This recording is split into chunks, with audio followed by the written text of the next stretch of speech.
What is going on, Refresh Church? My name is Adam. Thank you so much for joining us for episode 4 of season 1 of this video podcast, chronicling how Refresh Church came to be, where I'm joined by TJ Hankey every week. Want to take a moment and say, hey, thank you, but make sure you like, subscribe, and hit that bell button to make sure you get notified every time we put out new episodes. It's weekly right now. This week, touching on marketing, the key aspects of why it's so important for a church plant to get marketing or evangelism.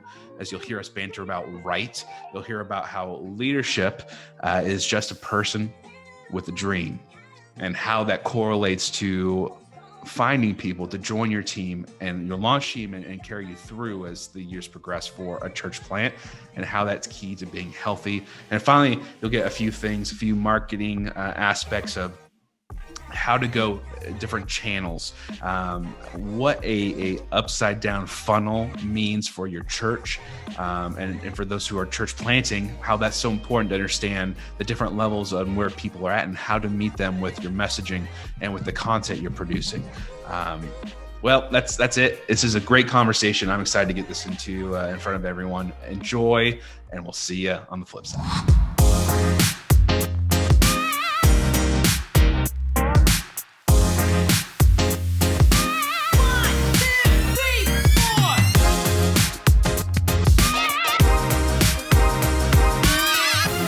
Hey, Refresh Church fam, this is Adam with the digital team. I'm here with another episode, another week. TJ has not kicked me off yet. TJ, how are you doing? I'm doing amazing. God is doing great things in our church. Little update on life.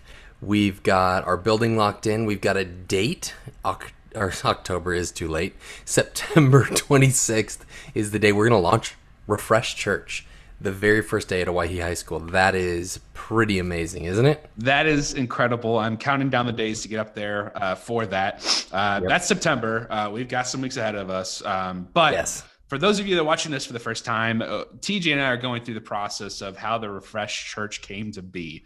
There's a lot that goes into launching a church, regardless of where you're at, especially in a brand new location for someone like TJ, who knows no one.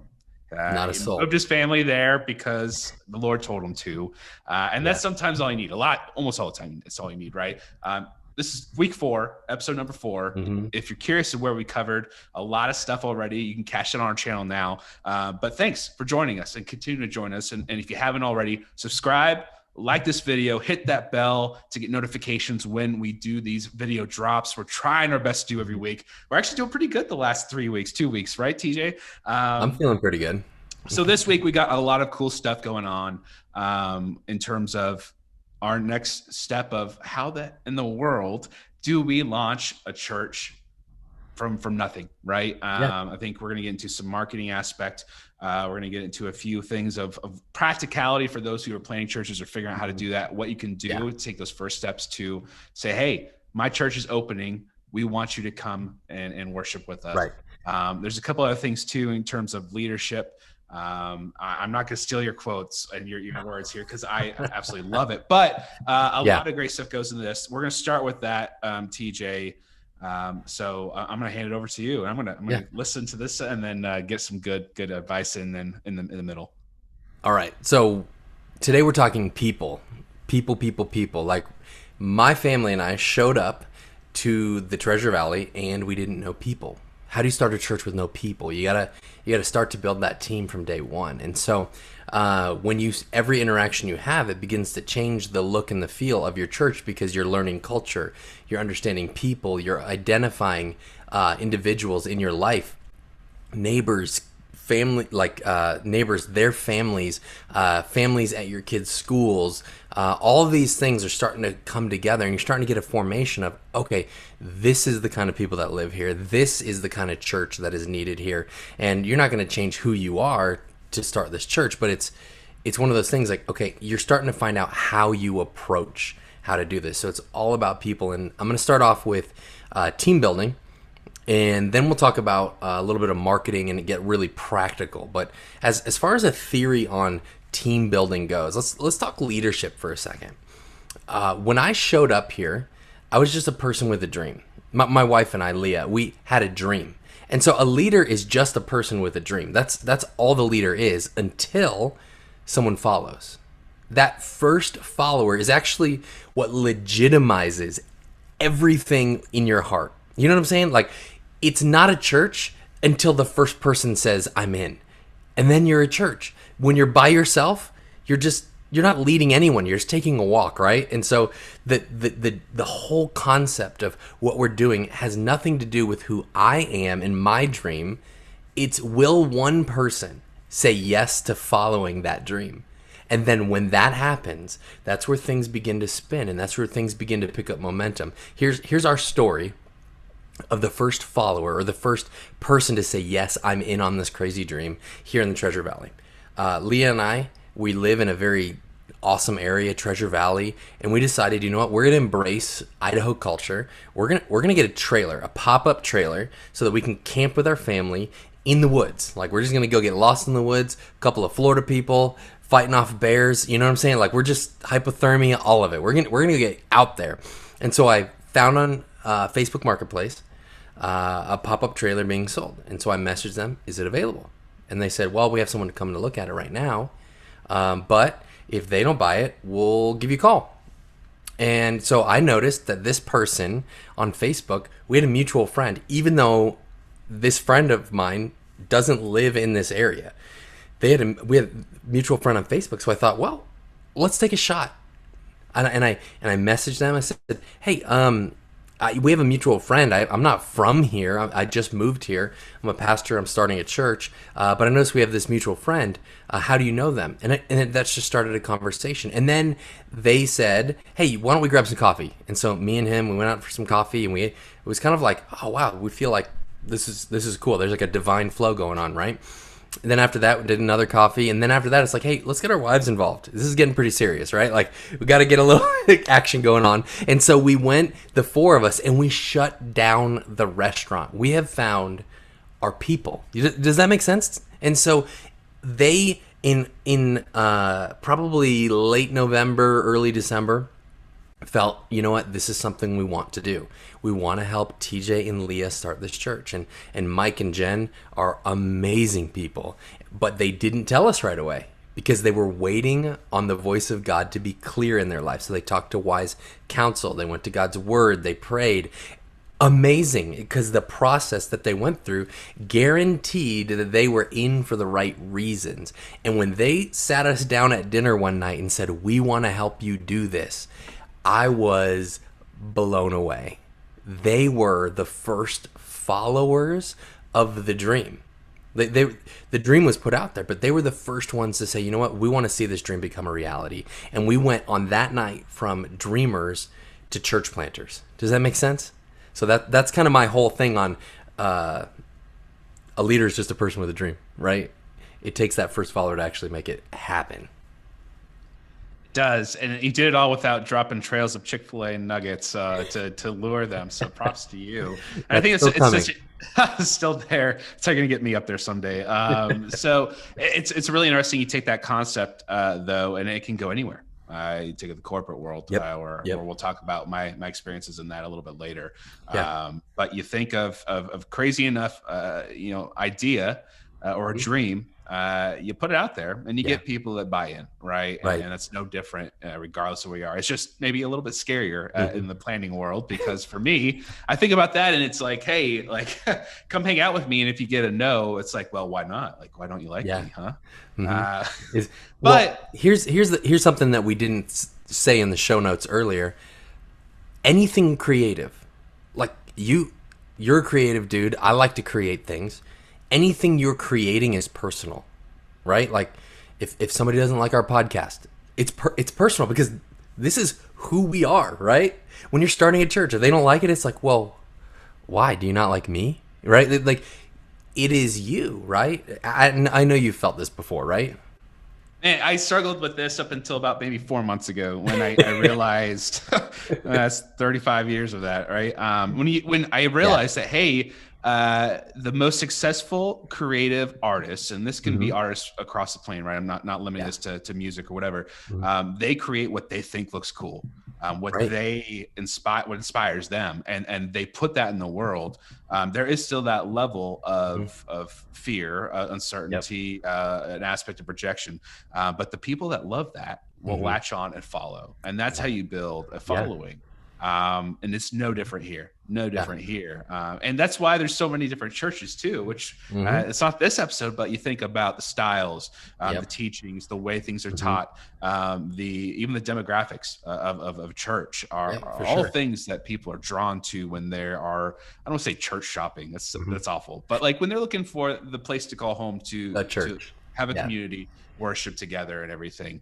They're all important things. So where I'm going with that, if you're a creator, just create what you think is great and keep moving. Well, and then we have another episode planned. And again, this isn't in the show notes for today, but we have another episode planned on just kind of that mental aspect of being a church planter and being someone who is a creator, really.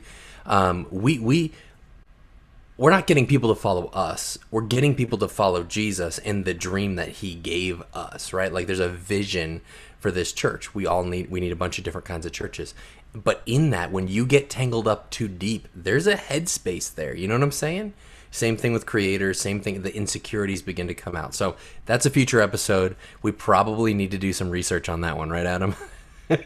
More than likely. And some soul searching too before we go with that.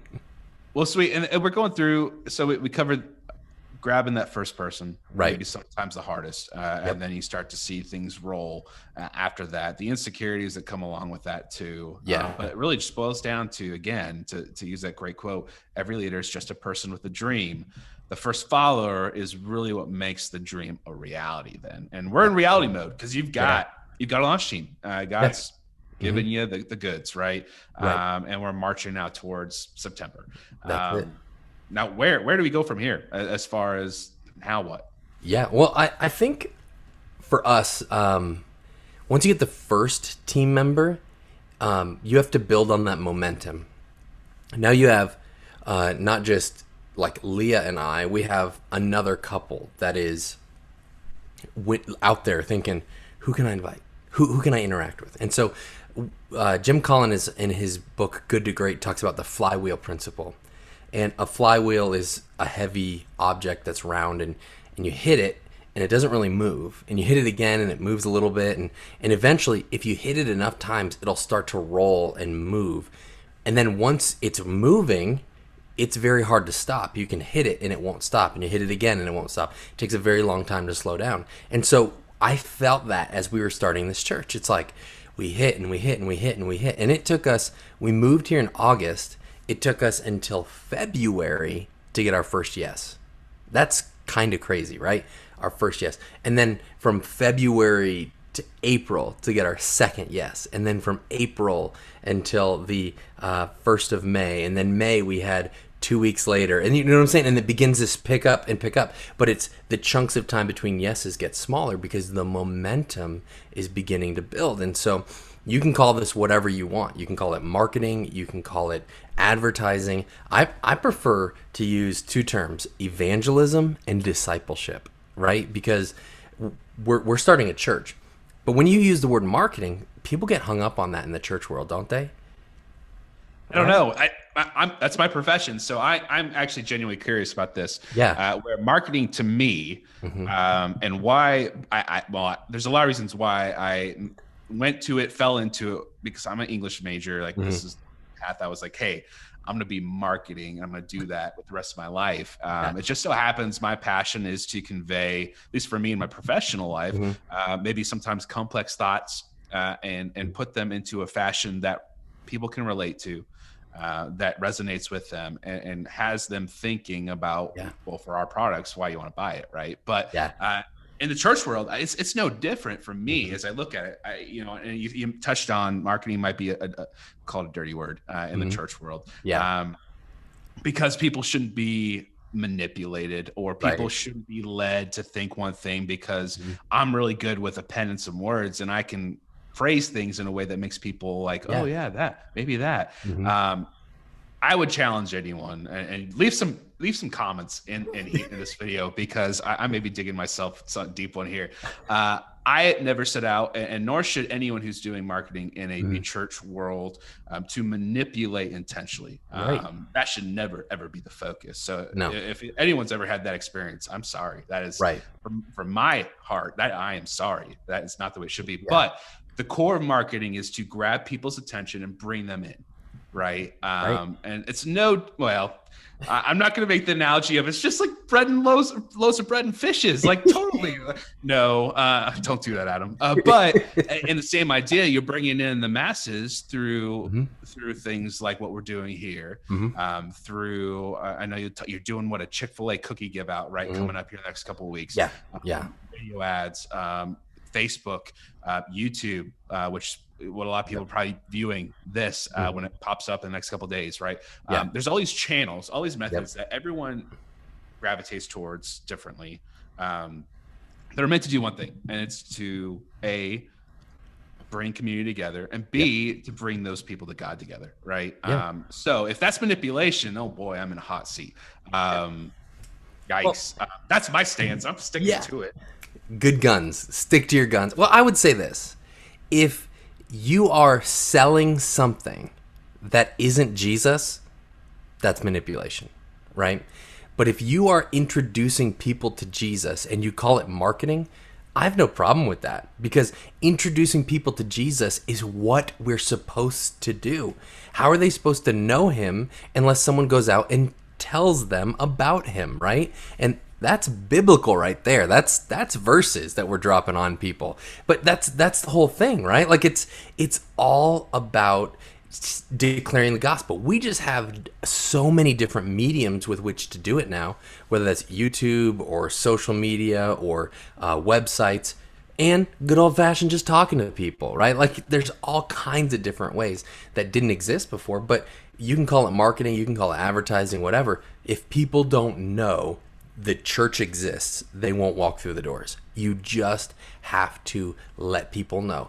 Personal evangelism is still the best way to do it. Relational evangelism, meeting one-on-one is the best way to do it. But you can kind of give some air support to people in the one-on-one conversations by having different interactions, whether that's a social, a mailer, or a radio, or something like that, that go, oh yeah, I've heard of that before. And when someone's heard of it multiple times, it brings this legitimacy to it. And we already know that Jesus is legitimate, so why not bring a little bit more of that to our evangelism push that we have going on as we start a church?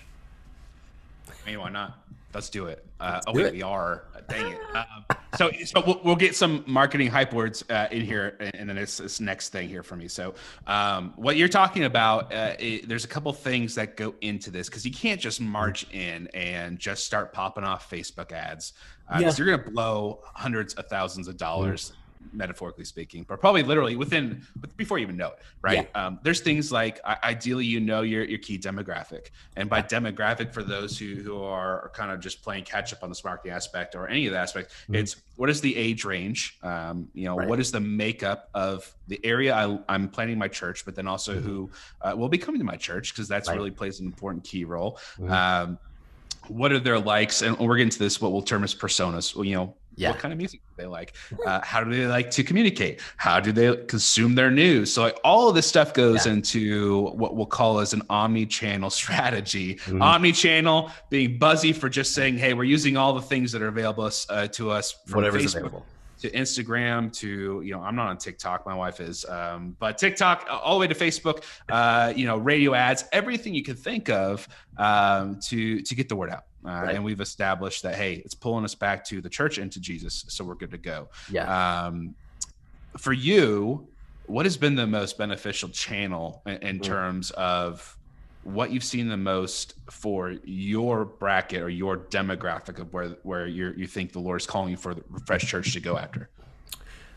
So if we're going to talk about demographics, you got to know your city, one, and you got to know what the purpose of the advertising is, or the marketing, or the evangelism, or the whatever, discipleship, whatever you want to call it.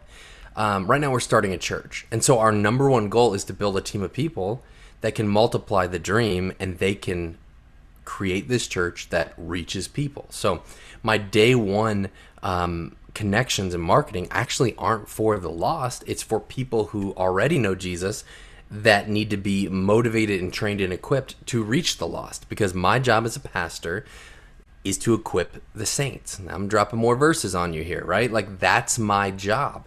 And so I've got to find people to equip, saints to equip, so that I can send them into the world. And so that's my kind of my demographic. I don't care about age. I don't care about anything else. Human race.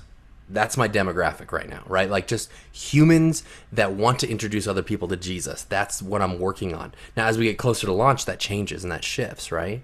We're going to be doing a lot more targeted things. And so one thing that we are doing is we'll have an ad in a certain magazine that goes to a certain neighborhood. Well, when they scan that QR code, it's going to a certain landing page on our website that is created just for them in mind. And so we know generally the demographics of that neighborhood, generally who is living there, and how we can communicate the message of the gospel to that person in the most effective way. And so we kind of have use demographics to create a train of events that people can walk through that help them understand, why would you even need to start a church, right? Why would God refreshes you? What does that even mean? And so that's just one example of what we've been able to do as far as like demographics, right?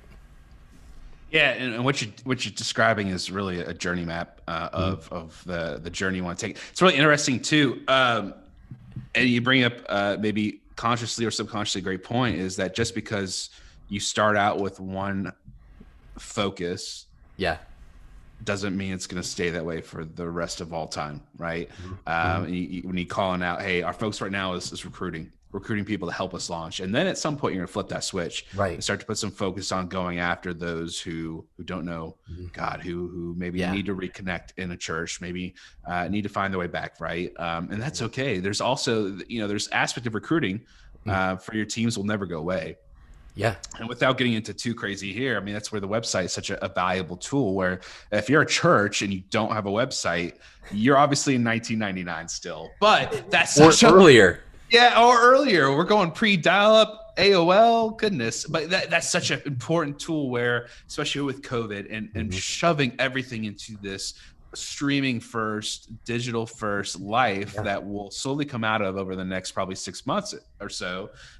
People don't know who you are. They don't know how to connect with you. There's a whole lot of implications that if you're not living digitally, then you're going to have some tough time, right? And it opens up so many channels to easily reach people wherever they're at, whether that's at joining a church in a lost team, or brand new to church, or reconnecting, or someone just needs a safe place to stay for a Sunday morning too, right? Absolutely. Everything in between. That website is your portal. Everything should pull in and everything should go out from the website. It's your primary hub. And I know you've done a really great job, both in past churches as well as with the Shore, back in Florida, and then now Refresh Church, kind of the same idea. That's your hub. That's where you're bringing people and, and going in. So again, not like I'm passionate about this at all, but it's important. Okay, so one more word on demographics, though.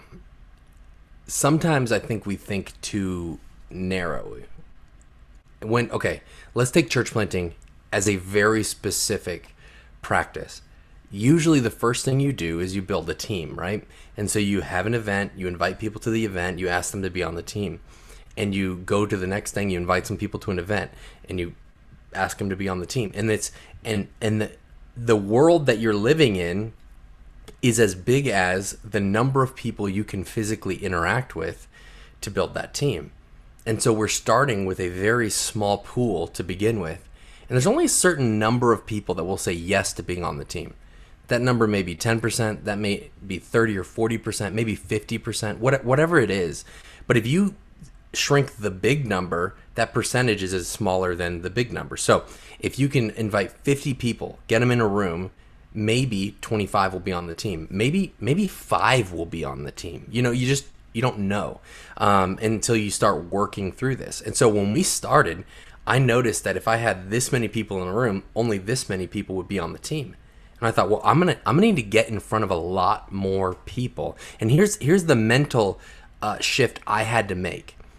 I was trying to find the end of the funnel, what you interact with all these people and you distill it down. I was trying to find the end of the funnel on step number one. I was trying to get all the yeses in a room together to say yes together, right? Like I wanted that end of the funnel, but my mind had to change completely. And so we started getting more broad in the way we interacted with people. We had our events went from start at this time, stop at this time, and there's a little like a vision piece in the middle and an invitation. We stopped doing that and we started to do open house events where more people could come through kind of on their own terms, but I could meet more people in that time than I could getting them to come to a set time and a start time and an end time. And then we went to a farmer's market and we had a booth for hours and we just had people coming to us all day long. And I got more people by that booth than I did in that room from, 6 p.m. to 7 p.m. I took my team and I brought them to the top of the funnel and I said, okay, how are we going to talk to people at this level? Because it's going to distill down to the same percentage no matter what we do. It's going to go from 100% to 10%. And that's what we're working with in our area. It's a very unchurched area. So 10% of people actually go to church here on a gospel-centered church on a Sunday morning. And so there's not a lot of gospel momentum in the city naturally. And so we had to back up a little bit and go, okay, we're aiming for this, which means we need to start interacting on this level. And so we've actually started radio ads earlier than normal for launch. Why? Because we wanted to see if we could get some people interested in launch, and from that, the people interested in our grand opening, our launch day, maybe we could back them up 8 weeks and go, you know what, you want to show up 8 weeks early and greet people at the door? Or do you want to show up 8 weeks early and go through some classes with us or training with us or discover your gifts or whatever that is and help us open this church? Not just show up on day one, but actually be someone that is the smiling face that is greeting people. And so we backed it up. We're doing a new mover mailer through the whole summer. So we went big early so that we can distill it down to our team. And in the process, we're still getting a very big push for our opening day as well. So hopefully that makes sense to flip that funnel. Yeah, so it makes perfect sense for me. So like my world, I live in that funnel. It's exactly how you change it to be. So white on top, very small bottom. Same idea, same principles. Right. And as you think of the high level, shifting all the way down, like the high level basic, like you're poking the bear a little bit. And as you go down, you basically distill into the high intent aspect, where the high intent for us in church world is the people who are there at 6 o'clock in the morning, setting up chairs, tearing down chairs when the AC breaks down, and everything in between, right? It's the people that are going to be showing up on weeknights, multiple weeknights sometimes for events to serve. It's going to be the people who at the blink of an eye you can call for support and they'll be there, right? Whereas, somewhere in the middle of that funnel, you have the people that'll come. They're generally on time. On Sunday mornings, they'll show up to some extra events here and there. And then, the top is obviously what you were just talking about, right? The people that you connect with at farmers markets, the people that you'll connect with at Chick-fil-A Cookie Day coming up here, right? Things like the radio ads, look at this list you sent me, mailers, your social posts. They're all should be mapped. If you're doing this as a church is wondering, how the heck do I map these events or my channels or my marketing efforts to where people are, you start to think, okay, high intent stuff that's general, and then you shift it down as you go down. More high intent is the content that's very much more specific. I'm not going to give a flyer about processes for how to set up chairs on Sunday morning to someone I just met. Just not going to do it, right? No. And that journey is something that is not, it's not nothing revolutionary by any means. It's the most basic ideas, but you start to take that across the board. You start making content now for those, again, church planners, Instagram posts, Maybe you have a couple different, buckets that you put your content into, and you find that most people find you through Instagram. You're going to make more high level about you kind of Mhm. posts. You're going to make more of that generalized kind of content that's easy to consume. Right. You can click in and get more info, push them to, again, the website, Mhm. right? Whereas YouTube, like, you're committing to listen to you and I for at least 20 minutes. And I wouldn't say that's necessarily high level, but it's another entry point, right? And so, Right. so this is again, nothing revolutionary. It just takes a little bit of time Right. to think about where people are, meet them there with your content, with your avenues of communication, and you're going to be a lot better off than you did when Right. you started the day. For sure. And it's my job to help people make the journey down the funnel. And some people aren't going to go all the way because they're not ready. This is discipleship. It's evangelism. They become a Christian. That's top of the funnel. Now what? Well, we need to move them down into their place of ministry and serving God with their gifts. Well, that doesn't happen on day one. We just need to work the funnel. And so we're going to get people in all different stages of their faith interacting with us, from mailers and radio and very general, like you said. Well, the people that are wanting to lean in deeper, they're listening to this podcast right now. They're going, who is this guy? What is this dream? They're leaning in a little more. So if you're listening right now, you're the lean in type of person. There's a depth to you that you're going, I wonder what this is. I wonder how I could be a part of it. And then from here, there's the layer of people that, like, I'm gonna actually show up at an event. I'm gonna see what I can do to get my life involved in what God is doing through Refresh, and then eventually on the team, eventually actually using your gifts and talents to evangelize the world around you. I can't say any better than that.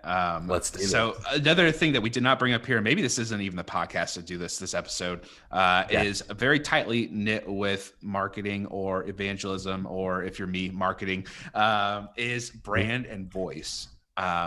And I think it's something that's, in my opinion, a lot of churches may overlook in that initial first steps. Mm-hmm. And what you create at the beginning may not be the same a year later. That's okay. Again, similar to Right. your vision and your Mm-hmm. goals before you launch, and then after, you're going to change. Your brand Yeah. and voice will evolve, ideally in a good way, in a good fashion. You're keeping pins on trends, pins on what is going on with all that. Yeah.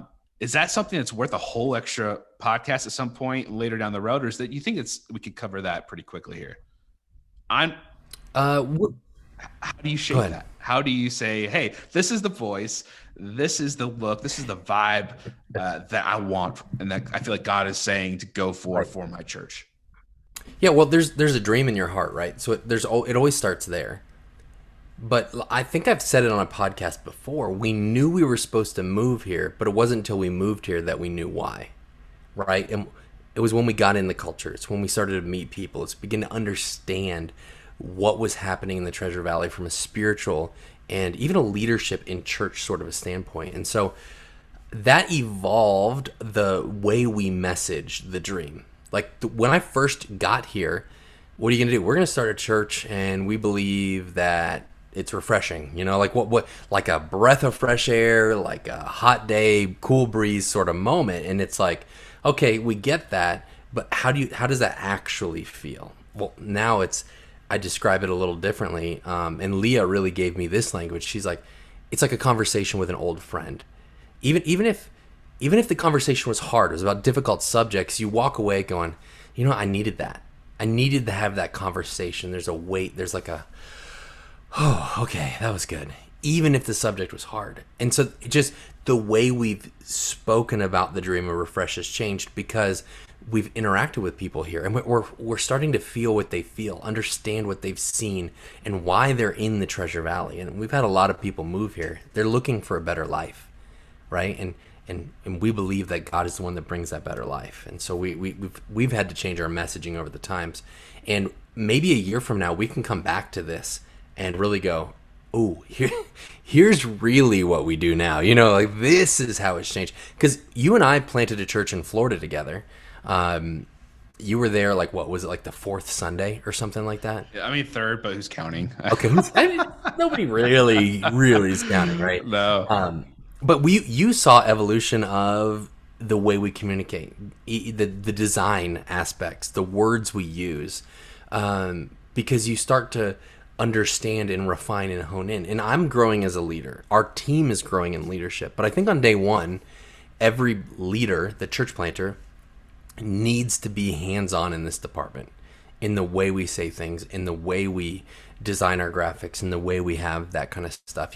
There's a tolerance zone that you're like, this is us, this is not us, right?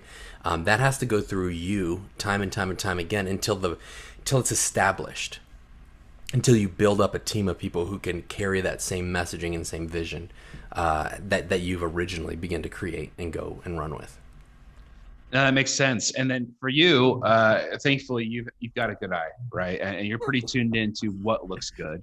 I appreciate that. You're not using fonts like Comic Sans, and you're not doing some weird clip art from Microsoft Word back in '95, right? Sorry, but for those that know they are design challenged, and when I say challenged, they just don't have the skills to pick out what is great and what is not. What is your recommendation in those situations? Do you find someone that you know is they could trust and has that eye, and do you work with them, ask them to come along? Do you pray to God to give you that magic sauce overnight, and all of a sudden you know what's amazing? Like, what does that look like for those that are trying to plant, don't have the skills? Yeah, I'd say all of the above. Like, you've got to educate yourself. You can't just go, well, I don't know how to do it, and you're out. Well, that's not a very teachable attitude, right? You need to be teachable. Kind of follow what you think is good trend. Anybody can go, I like this, I don't like this, and show it to someone they trust that does have a good eye, and that person can work through the process with you, kind of bringing action to the vision. But you do have to educate yourself. And then you said at the end there, pray and just hope that God gives you the gift. Well, honestly, isn't the Holy Spirit the gift giver? Why can't he give you revelation on something? Why can't he give you clarity in an area that you really have no talent in whatsoever? I mean, he may not gift you to be the one who designs everything, but he may gift you with a confidence and a clarity and a peace about the direction that you're supposed to go. So yeah, all of it. Be teachable, be growing, be learning, find someone you can trust, but then also, man, you got to rely on God on that one. and to tie a nice pretty bow on this, you could even pray for that vision that starts with where we started, where every leader is just a person with that vision, right?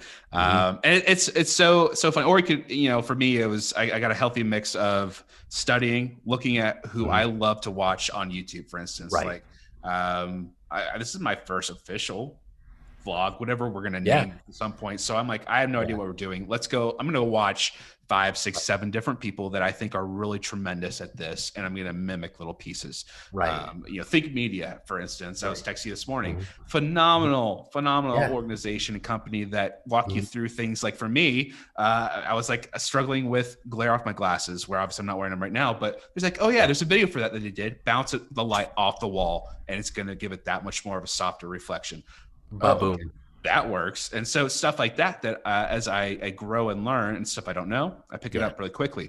I was blessed to marry someone who is all intents and purposes has a major in fashion and design. So I looked at on that one. Maybe everyone can add that to their prayer, but you are absolutely right about, and here's the other thing that popped in my mind. You can't have anything grow without intentional watering. And that could stem from brand, it could stem from marketing, it could stem to pulling people into your leadership team and growing and planting a church, right? It is so critical for that intentionality of things to make it successful. And the other thing I've learned is that it doesn't happen overnight. You walk through that story at the beginning of this, is where there are some gaps, and those gaps is where you build patience, resilience, and faith, and that will be rewarded every single time. You get to see it not be. That if not, you pivot and you find out and you figure out what was wrong and you make it successful. Like that's the way to go. So if you think about any aspect of life, if you do what you just described, find someone who's doing it well, ask yourself what makes it good, and then do that with your life. You may not start out perfect, but you're gonna get better. I tell this to young communicators all the time when they're learning how to preach and teach. I'm like, find someone you like, understand what makes it work. Don't just listen to the words and go, oh, that was amazing. Actually listen and go, how did they say that? How did they tell that story? How did they open up God's word and explain it in that way? That it's no excuse for not getting a revelation from God yourself, but at the same time, there's a communication to this that you can develop and grow in. And the same thing is true with this marketing. Same is true with branding. Same is true with the design aspects of all of this. Building a team, having a conversation, doing a vision pitch. All of it is something that you can grow in. And I would encourage people to grow in it. Like, do the research. Did we just accidentally do a 2-minute takeaway? I think we did. So much. To cap that off, I think some of the ones for those that are still watching and are curious, like, hey, what is inspiring Adam and TJ? For me, Think Media, already called that out. Anything they do is a can't miss for me as I'm growing, as from editing video to how do I film to silly things like lighting, which is an art form that I have nowhere close to mastering.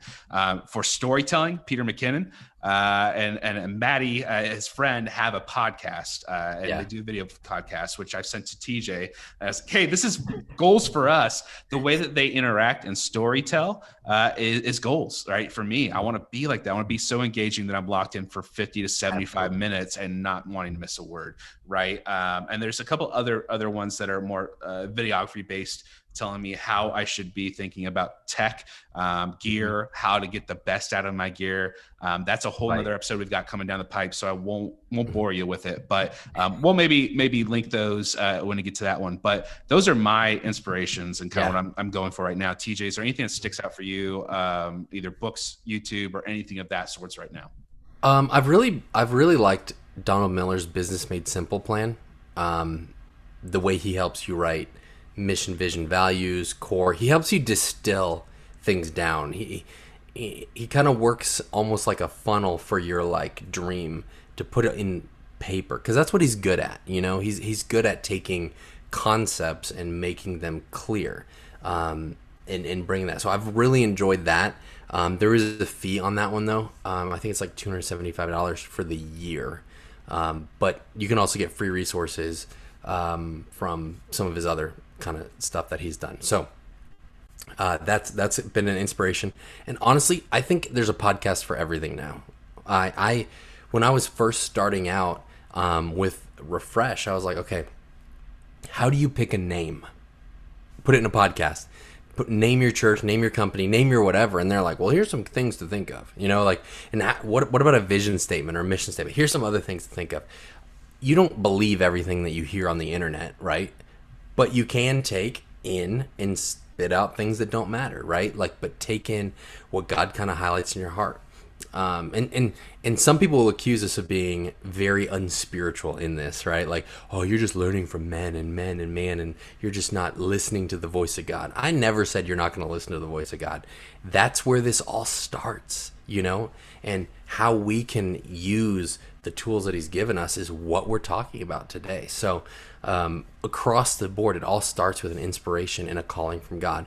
And I think we even started our podcast, like the very first episode, like this is how we do it, right? It starts with a yes to Jesus. We're just getting really practical today on how we make that happen. Yeah, it's taken me 36 years to refine this viewpoint, though. But it's always very intentional for me not to get the process mixed up with the reason, and to have that blurry. And if you're going to take anything away from what I had to say today, it's that. It's that I'm called to be in my heart, and for me personally, to do everything with the utmost excellence in production, because that's where I live now. It's COVID's shoved me into this digital world. I'm like, shoot, I'm going to do the best and be the best at this that I can absolutely can. But the point of that is to bring people in this case, tell them about Refresh Church, our vision, your vision, and what I'm helping to support. And I'm going to do that with the absolute best quality that I can do. Because, no one wants to watch a grainy VHS video footage of you and I talking. Well, some people might, but I don't. So, our moms aside, right? Yeah. So I think, for that, it's to kind of touch on that concern for people, it's the process is defined by the calling and the calling is given divinely, Mhm. right? Right. And Yeah. very, very careful not to cross or mix or blur Mhm. the focus of that at any given point. Yeah, and that, I mean, that's why it's easy for me to call marketing evangelism, because that's what I'm doing, right? And so we talked about that initially, like that there's some tension there. Well, if it's not tense, if you have the genesis of it all is within that spiritual calling that God has placed on your life. If the genesis in like, we need to do something cool, we need to build a crowd, right? No, no, no. If it's in the dream that God has placed in your heart, and you know that that's the dream that He's placed there, you haven't. It's one of those things that it's the only thing you can do. You don't have an option that I have to start this church. I have to do this thing. Okay, well, that's a good place to start. Now we can talk about discipleship and evangelism based off of that, and using tools and marketing and advertising and things like that to get us there. We are good. TJ, again, another week down. We are getting consistent. We only need, what, 30, 40, 50 more of these to where it's a formed habit is what I think is what it is. So we'll see where that goes. For those of you that stuck through till the very end here, thank you so much. TJ and I really appreciate taking the time to listen to what we have to say. Hopefully some of that resonated. If some of it sparked some thoughts, maybe you're disagreeing with me on some of my marketing viewpoints, drop it in the comments. Come on. Both TJ and I moderate and take a look at that every day, all week long. We want to interact with you through these different channels. Drop those comments. Also, like, subscribe, hit that bell so you know when new videos are posting. TJ, you and I have a lot of great plans. Hopefully a few of them will make it into the wild in terms of new video content, different ways we're going to communicate. I would love to do a walkthrough and demo for gear, basically really focused at, hey, if I'm a startup church, I don't have the funds. How do I get close to what a production value of what an elevation church has on a very, very small baller budget, right? There's a lot of things I've learned because I'm not a millionaire. And quite frankly, I think Amy would be pissed if I spent a lot of money on this gear. It's just little things like that that really are aimed to help not only church planners, but then anyone who's looking to become better at their crafts in service to God and the church family, right? Right. Yeah. No, we can definitely jump into how to ball on a budget, right? That's the goal for everyone, right? Cool. TJ, another one down. Digital fist pump there. And we will get back to you all in a week's time with some more content. Until then, have a great rest of your day, wherever you're watching this from. I'm Adam from Refresh Church. This is TJ, the lead pastor from Refresh Church in Boise, Idaho, the Treasure Valley. If you're in the Treasure Valley, check it out. You can go to our website, refresh.church. Which is always great. I love saying that. Or subscribe, check it out on the YouTube channel, Instagram, Facebook. We are there. Otherwise, have a great one, TJ. Talk to you soon.